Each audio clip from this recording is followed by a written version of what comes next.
أهلا بكم جميعا. event من events بتاعت ECS. In the introduction I'll go for English and Arabic. We'll play two languages to make sure everybody is bored. But let me start with the Arabic introduction. Welcoming everybody. أهلا بكم جميعا في الإيفنت الهام ده. السيشن عنوانها An Expert's Perspective on the Future of Global Trade within the framework of the outcomes of the 14th WTO Ministerial Conference March 26-29. الاجتماع الوزاري ده انتهى من أيام بسيطة جدا، وعشان كده الجلسة دي مهمة، واللي هيتكلم معانا فيها مستر عبد-الحميد ممدوح، هو صديق للمركز من زمان وصديق شخصي وخبير دولي عظيم في مجال التجارة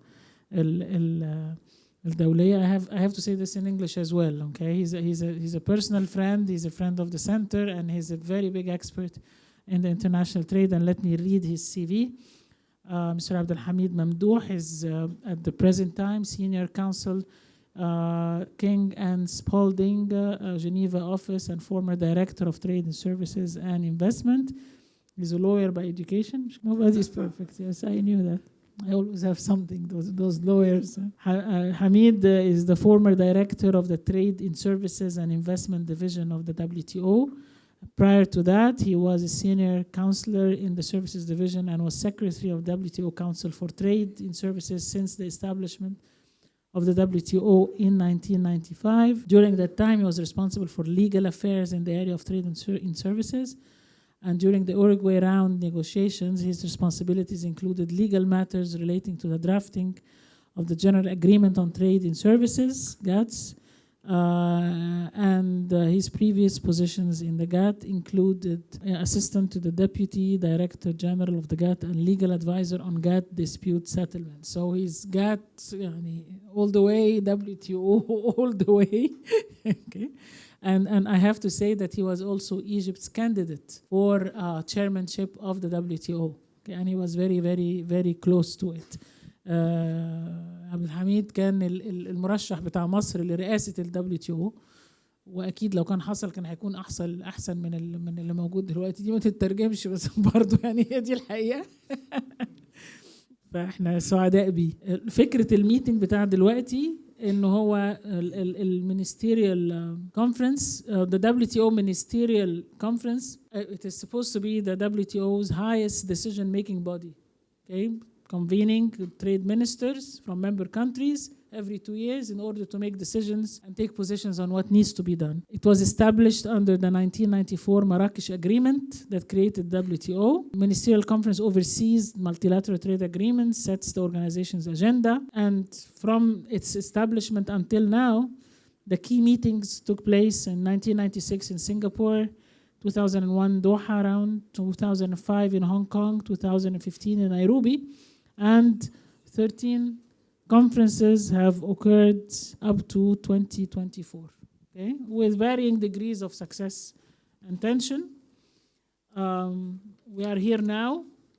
We have the war taking place. Obviously, the war has put a lot of pressure, okay, and we have the WTO in a deep mess anyways, irrespective of the war. I mean, it was in a deep mess before, and it's continuing to be in a deep mess now. With the war initiated by the US and Israel against Iran and the mess that they are causing in the world, we have the war caused several global trade shocks, which adds to the pressure on this ministerial meeting and the expectation that something could perhaps happen in that meeting to deal with those shocks. That was the hope for. Okay. بسرعة بالعربي، المينستيريال كونفرنس ده بيتعمل من سنة 94، تم الاتفاق عليه في مراكش، وابتدى بعدها 96 سنغافورة، 2001 دوحة، 2005 هونج كونج، 2015 نيروبي. مفروض ان هو اعلى جهة جوه المنظمة التجارة لاتخاذ القرارات، بيجمع الوزراء ويقعدهم ويحاولوا يوصلوا لحلول المشاكل. نجحوا في بعض الأحيان، فشلوا في أحيان كثيرة جدا. الحرب زودت عليهم الهم، فهو كان السؤال هم هيقدروا يعملوا ايه، لان الدنيا صعبة جدا في منظمة التجارة العالمية اصلا، لا تلون مع البريشرز الحالية. أنا مش عايزة أتكلم كتير، إحنا كنا حريصين جدا في ده إن إحنا نجيب الأستاذ عبد الحميد لوحده يتكلم عشان نشوف رؤيته حصل إيه في ده، وبيسكلي إحنا رايحين فين. هو طبعا بيتكلم إنجليزي وعربي كويس جدا، بس الإنجليزي علشان خاطر المجموعة اللي موجودة اللي ما بتتكلمش عربي، لكن الأسئلة بالعربي عادي، وهنحاول إن إحنا برضو كل شوية كده ندخل شوية بايلينجوال. شكرا دكتور عبلة، ويعني برحب بالموجودين. يعني it really is a pleasure. Every time I come to the center here, I feel this strong sense of belonging. But also, there is a question of the cause for which we're doing all this and having all those discussions. And let me say a few words in Arabic. First, with apologies to our non-Arabic speaking audience. موضوع التجارة العالمية موضوع من أهم الموضوعات اللي بتهم اقتصاديات الدول النامية والاقتصاد المصري على وجه الخصوص في رأيي أنا. وهنا بحب أركز على نقطة مهمة أو أكررها لأنها يعني تم ذكرها في اجتماعات سابقة، ولكن جديرة بالتكرار. ليه؟ لأن حقيقة نظام التجارة العالمية الجديد من وقت إنشاء منظمة التجارة العالمية سنة 95 هو أن في تلاحم كبير جدا ما بين السياسة التجارية وسياسة الاستثمار. لأن احنا بنعرف التجارة الدولية النهاردة كتجارة في السلع وتجارة في الخدمات. 60% من تجارة الخدمات بتبقى من خلال الاستثمار المباشر في إنشاء شركات خدمية، سواء بنوك، شركات اتصالات وإلى آخره، دولة السوق المصدرة إليه الخدمات. وواقع عالم الاستثمار النهاردة إن تلتين تدفقات الاستثمار الأجنبي المباشر هي في قطاعات الخدمية. فإحنا عندنا النهاردة مش بس تلاقي ما بين سياسة التجارة وسياسة الاستثمار، ولكن في تلاحم فيما بينهم، لأن تلتين الاستثمار الأجنبي المباشر بيعرف كتجارة دولية. ده شيء مهم لازم ناخده في الاعتبار. ليه؟ علشان لما نيجي نبص لأهمية التجارة الدولية بالنسبة للاقتصاد المصري نبقى واخدين في الاعتبار البعد المتعلق بالاستثمار. وده مهم جدا لكافة الدول النامية النهاردة في الوقت اللي فيه development finance بيتضاءل. فالاعتماد على مصادر تمويل التنمية هتبقى بدرجة متزايدة معتمدة على الاستثمار الأجنبي المباشر. What I was just saying in Arabic really is about the importance of keeping in mind that when we talk about international trade, we're talking about trade in goods and trade in services. And when we talk about trade in services in particular, it's important also to keep in mind that 2/3 of global FDI flows are in services, which are legally defined under the WTO system as trade. So this kind of artificial separation between trade policy and investment policy is only used for politics reasons, because this is one of the issues that were discussed at MC14, particularly when it came to the agreement on investment facilitation for development. This is one important point to keep in mind. Now, let's look at the current situation. I'm afraid I don't have very good news, but there is a bit of hope. I always like to believe that hope is our main source of energy going forward. So let me tell you about the bad news of the situation we're in first, and then we'll come to the hopeful side. The bad news is that the system really is in big trouble. And I remember last time we had this conversation here was during Cairo Forum, to which I was graciously invited to moderate a session on the future of the multilateral trading system. And I can remember at the time we discussed specific questions. We started with the diagnostic view. What is the situation? We're talking then, and here we're only November, which is 4 months away. Well, the situation has not changed since then. We said the system is in a crisis. But then when we said the system was in a crisis, we were looking forward to MC14 in Yaoundé at the end of March to say, okay, maybe this ministerial is going to provide a glimpse of hope in order to give us a sense of direction going forward. Hasn't happened. So what is happening with the system really? Basically, and we can answer any questions relating to the details, but I'm going to stick to headings because we don't have a lot of time to get into all the deep dives that we can get into. First, the three functions of the system have broken down. The negotiating function, the dispute settlement function, and what we call the deliberative or monitoring function. Now, these are the three functions of the WTO. It's a forum for negotiation. And negotiation here means not only negotiations on market access and more liberalization. No, it's also negotiation about disciplines that regulators domestically in all member countries would observe. And that actually is a very sophisticated task for the WTO, to regulate trade in a way that prevents regulators from imposing disguised restrictions. And I tell you, we live in a world full of disguised restrictions, whereby a government would impose a measure and say, well, this is for national security. This is for the protection of privacy. This is for cybersecurity. But actually, the real purpose is, it is a disguised restriction, right? Now, how do we negotiate disciplines that prevent regulators from manipulating regulatory sovereignty for imposing disguised restrictions? By the way, this is not something new in the system. It isn't new at all. We've dealt with this challenge way back when we were dealing with the TBT, the technical barriers to trade, with the sanitary and phytosanitary restrictions, whereby we have agreements that discipline regulatory behavior. Anyway, what I'm saying is that together with the dispute settlement function, which has broken down since 2019 because the US has refused to appoint appellate body judges, the system now has broken down. And unfortunately, efforts to reform the system, as we discussed in Cairo Forum in November, efforts have been largely taking place outside the WTO, whether it was in the G20. I mean, I remember I was advising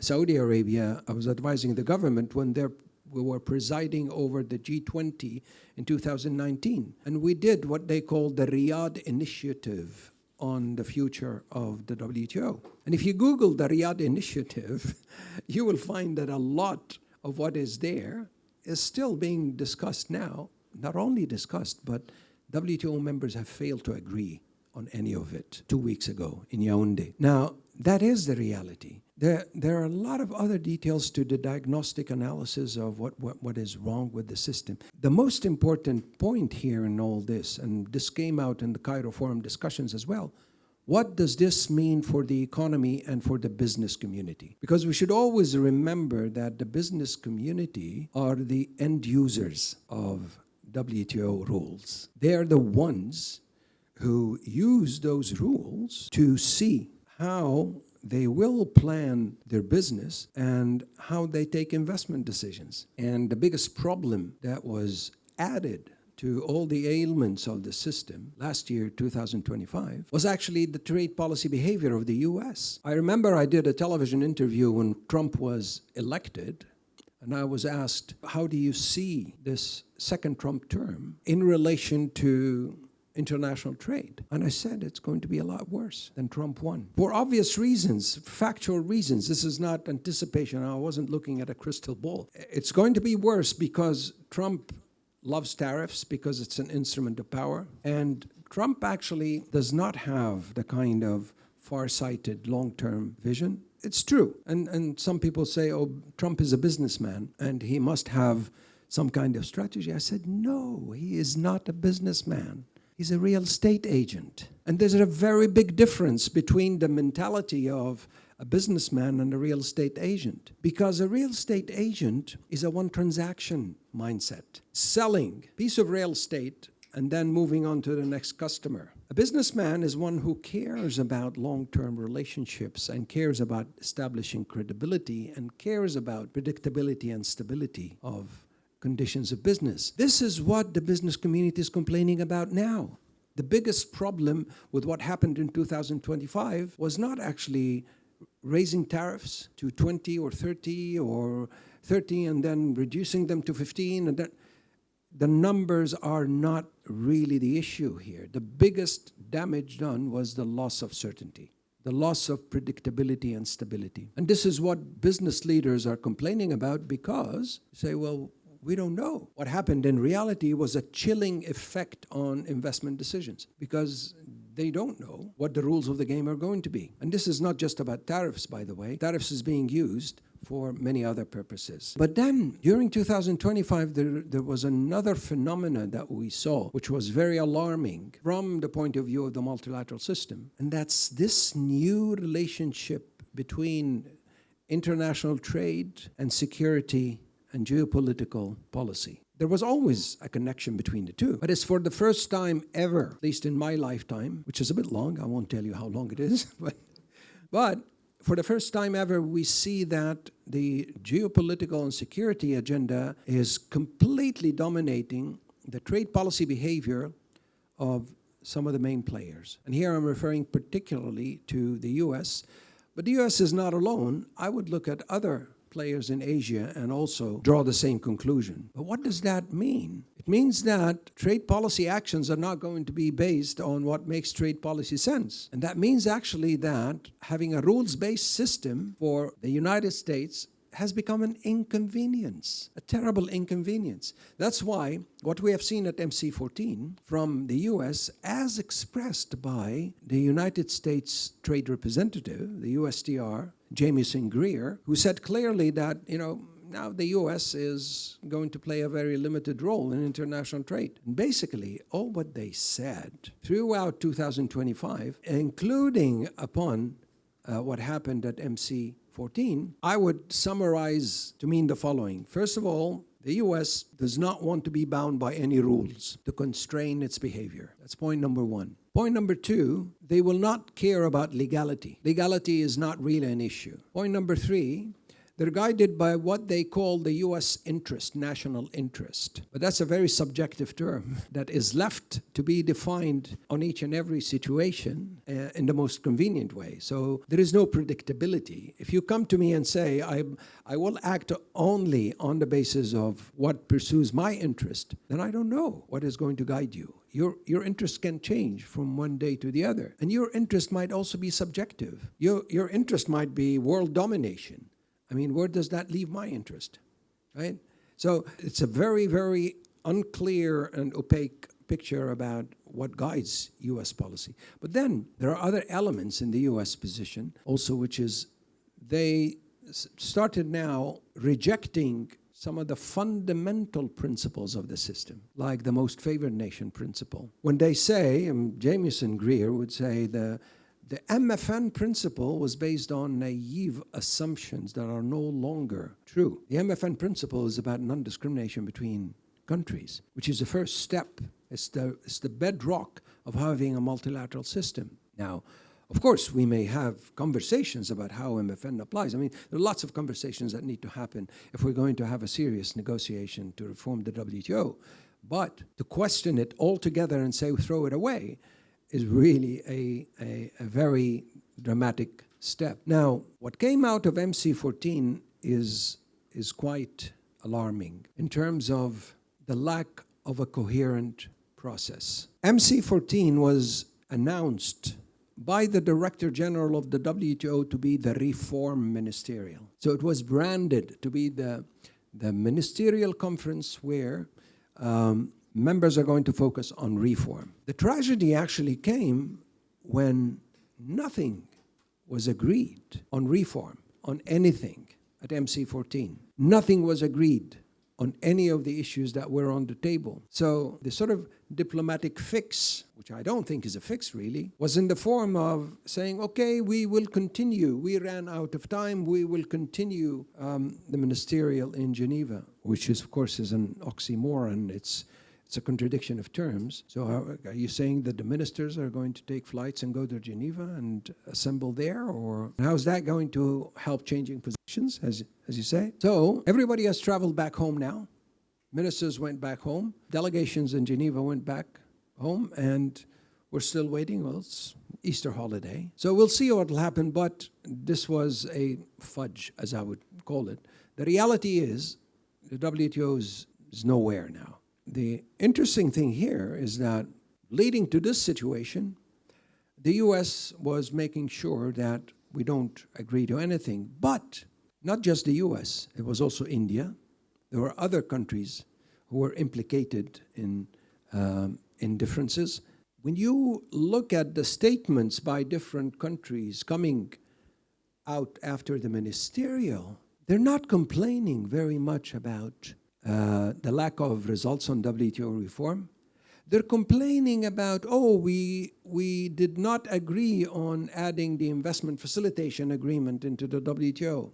And the US was so disappointed. You know what was the US mainly disappointed about?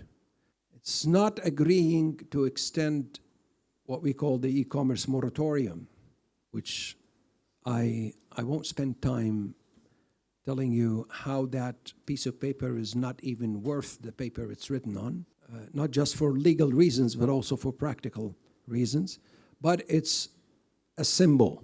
You know, in situations like this, and we see this in a lot of political circles now, not just in trade, when you have a hostility mindset, you need a pretext.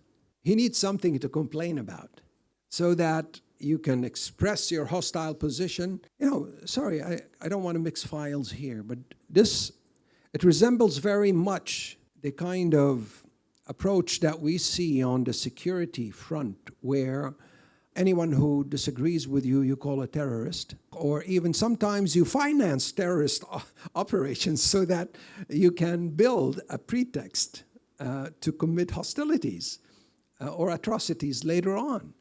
It's a very old trick in the book. But to complain about the moratorium, that it wasn't agreed, was a bit revealing in the eyes of any analyst of the situation. Now, finally here, what does the current situation actually mean for developing countries and countries like Egypt? You know, the biggest value of the system for all countries, but particularly for developing countries, it's the rules-based nature of a framework that provides predictability and stability in trade conditions. And trade conditions also include investment conditions. When I was in law school, we were always reminded that the law protects the weaker parties in any relationship. I will say this in Arabic. في كلية الحقوق كنا دايما بندرس إن القانون لا يحمي المغفلين، إحنا عارفين ده، ولكن القانون يحمي الضعفاء. So the law is there to protect the weaker parties. What happened over the past 30 years since we established the WTO was quite revealing in terms of how did developing countries benefit from a rules-based system. I know there are complaints about, development, the system is not fair, this or that, but the reality is bigger than that. Look at emerging developing countries, emerging markets.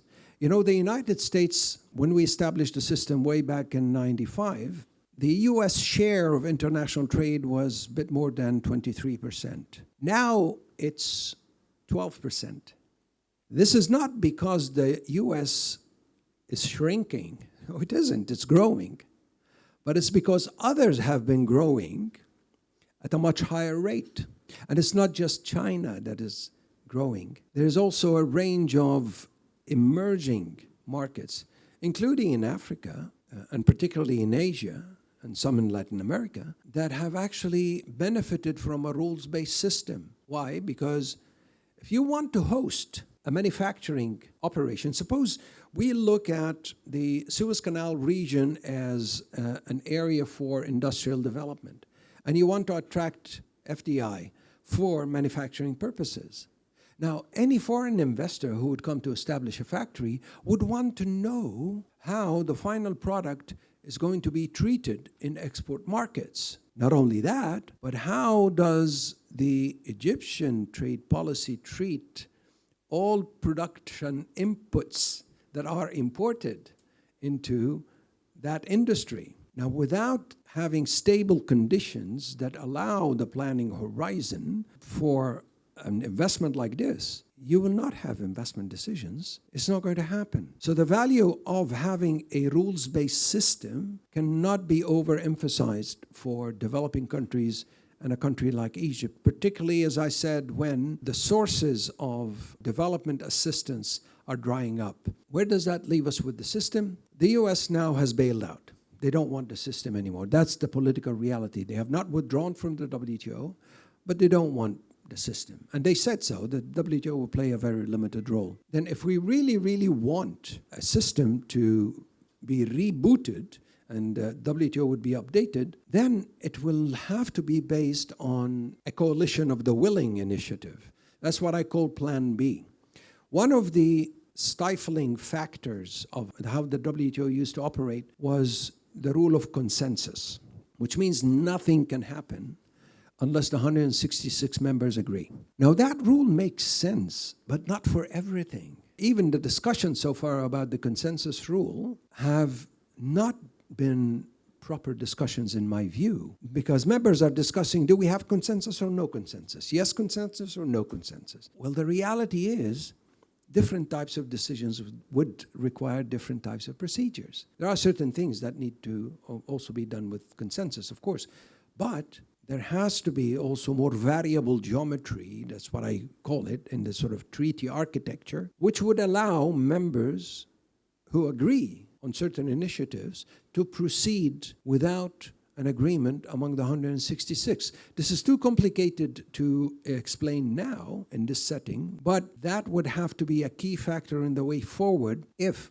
a coalition of the willing were to be assembled to own a reform agenda going forward to re-establish the credibility of a rules-based system with some courageous and politically difficult question like, should we reconfigure the membership of the WTO? Because some members, some main players like the US don't want the system anymore. So would we let the US determine whether the world have a system or not? Or do we try to thread that needle and have a way forward which would leave the US with its sovereign choice? And we have to respect that, but not let that determine the choices of others as well. Sorry for being long, but there's so much to unpack here. I would love to answer any questions that you might have. So back to you. Thank you very much. Let's clap for him, please. Thank you very much. Let me do a bit of translation. Okay? وهبتدي من حتة بس وقال ايه انا عندي bad news وهوب. كويس؟ هو قاعد ساعة يتكلم bad news. الهوب لا الهوب جه بقى في آخر جملة. حتة الكواليشن اوف ذا ويلينج دي ان هو في ناس لطيفة عندها استعداد انها تعمل حاجه، مفيش داعي ان كلكم تتفقوا على كل حاجه.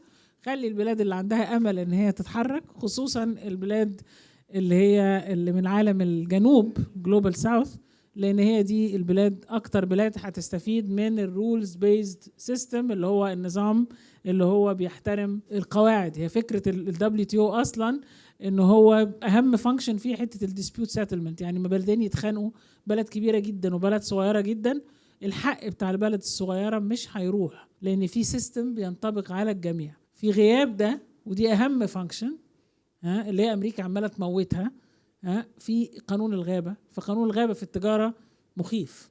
الباد نيوز كلها اللي هو قال عليها، أولا هو اتكلم على كايرو فورم اللي احنا عملناه في نوفمبر اللي فات، وكان في سيشن مخصوص على التجارة الدولية، والسيشن دي كانت بتتكلم على ازاي ان السيستم عمال يتحول من سيستم فيه نظام محترم حقيقي الى بلطجة. كويس؟ وكان الكلام يلا نشوف المشكلة ايه ويلا نحاول نحلها، وما حلناهاش. وكان الامل في الميتنج بقى اللي لسه خلصان ده، لو اما يحصل الميتنج ده اكيد هتتحقق. اما هو حصل وما اتفقوش، واللطيف ان هم خرجوا مش زعلانين، يعني هم خرجوا محدش متضايق ان ما حصلش اتفاق، بل بالعكس كل دولة عمل ستيتمنتس لا علاقة له بالكور، وقالوا يلا نروح جنيفا نكمل بقية المفاوضات. فبالتالي الأمل ما هوش ضخم، يعني الأمل ما هوش ضخم. أنا بصراحة نفسي أعرف شوية على الحاجات اللي تكلموا فيها لا علاقة بالمواضيع الحساسة والموقف المختلف للدول المختلفة. لو تقدر كده في دقيقتين 3 تقول لنا ده that would be very useful. I asked him to say a little bit about the things that were discussed and where a common position was never reached, what were the different positions. If you're in a position to say that briefly, without politics, technical, transparent. Thank you. That's a good question. When it comes to what was discussed there, I think the organization of the meeting was a bit different this time around, which was not helpful, in my view, to arrive at agreed outcomes. Because ministers were separated into 4 groups. Separating ministers into 4 groups, and the 4 groups would discuss the same list of issues, is actually not going to provide any kind of discourse between those who disagree. If China is in one group and the US is another group, how are you going to get them to talk to each other? Right? Done for the first time this way, or this is a regular way of meeting? No. إن الاجتماع ما كانش بالديزاين ما يوصلش النتائج لأن الوزراء كانوا متقسمين ل4 مجموعات وبالتالي في دول اللي هي لازم تبقى قصاد بعض ما كانوش قصاد بعض. فالسؤال هو إذا كان ده دايما الوضع. This is not the usual way of organizing a ministerial. It isn't. The way it was organized, in my view, is driven by politics. Politics in the sense that the organizers. And who are the organizers? The Director General of the WTO and the Cameroonian Minister of Trade. There may be advice. They may sought the advice of the US, and the US liked this way of organizing it because it won't lead to anything. The politics element that I'm referring to is that they wanted to avoid previous criticisms that, there was a small group. Because usually in ministerials, what happens is that you cannot have a conversation among the 166. I'll switch to alternate between Arabic and English. مش ممكن يبقى في مناقشة مثمرة ومنتجة ما بين 166 شخص قاعدين في نفس الأوضة. في الماضي, and here I'm talking about the past as of the past sort of more than 30 years even before establishing the WTO, where in order to have serious conversations you would form small groups. بيبقى في مجموعات صغيرة. ولكن هذه المجموعات بتبقى representative لكل الأطراف. So there would be a representative of the African group, a representative of the Latin American group, and then you would also have the main players. And then you would have a small group meeting, which we used to call the green room. That mechanism used to work. Why? Because it was transparent. Everybody knew that there was a green room meeting. Everybody knew who was in the meeting. Everybody knew what was the agenda of the meeting, and everyone would know what was the outcome of the meeting. And if a country wants to participate in the green room, it would ask. But if you ask to participate in the green room meeting, there is an expectation that you would have a contribution to make, that you would have something to say. And that kind of balanced approach provided a unified process where you get the different parties who have differences on one issue or the other to exchange views with each other and provide the chairman of the meeting or the director general, depending on who's running the discussion, to actually extract from the discussion possible elements of common grounds, possible elements of solutions. So you have one unified negotiating process that has everyone who has a view and who could stop the process at the table to have the right kind of negotiations. But the reconfiguration of the ministerial into 4 groups like this, you end up with a summary of each of the 4 groups, and then what do you do with it? That was one factor. But issues integrating the investment facilitation agreement, there was no agreement. The moratorium on e-commerce, there was no agreement. On reform, there was only a repetition of the sort of general statements. We're committed to pursuing our reform work. We will continue, and all the discussions that we did in Geneva will continue afterwards in Geneva. But it was nothing. النقاط دي حاجة مهمة جدا. يعني أول مرة يحصل التقسيمة دي 4 مجموعات بيتقابلوا بشكل منفصل وفي الآخر بيتقدم ملخص للي حصل هناك. فده مفيش ده مش تفاوض أصلا. اللي كان بيحصل قبل كده إنه كان بيتقال إن في صعوبة إن 166 دولة يتناقشوا مع بعض. فساعات كانوا بيعملوا مجموعات صغيرة لكن في كل واحدة فيها تمثيل للريجنز المختلفة. يعني أفريقيا ممثلة، أوروبا ممثلة، وهكذا. وبعدين في الآخر الكلام ده كله بيتلم مع بعضه. ففي بروسس واضح. المرة دي الكلام ده ما حصلش، واعتقد ده من ضمن الفشل المؤسسي الرهيب اللي موجود في العالم كله يعني. وناقشوا المواضيع المهمة لكن لم يحدث فيها اتفاق. طبعا بالطريقة دي اساسا الاتفاق هيجي ازاي؟ Sorry, may I add a point here? The politics element that drove this process was that the organizers wanted to avoid criticism about inclusiveness. They just wanted to say that everybody was included.